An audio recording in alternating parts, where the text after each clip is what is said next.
واش فعلا ابراهيم دياز تعمد يضيع ديك ضربه الجزاء بسبب الاتفاق ما بين المغرب والسنغال باش يكمل الماتش ويضيع داك البينالتي بسبب داك الخبط اللي دار المدرب السنغالي وداك البروباغندا اللي داروا قبل الماتش وداك الروينه اللي دار الجمهور باش حفل الختام يدوز مزيان وكل شيء يكمل بخير وعلى خير. شوفوا بعد هذه اللقطه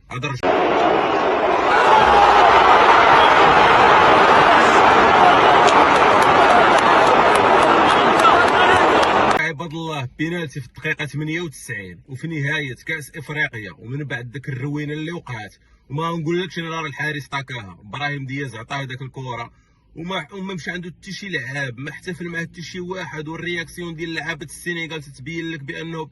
بحال كانوا متفقين داك البينالتي غادي يضيع. وزيد انه الحارس خرج قبل ما يتيري ابراهيم دياز وحتى شي لاعب مغربي ما احتاج حتى شي لاعب مغربي ما مشى عند الحكم الفار ما تسوقش. ما عرفت وشنو بان لكم نتوما.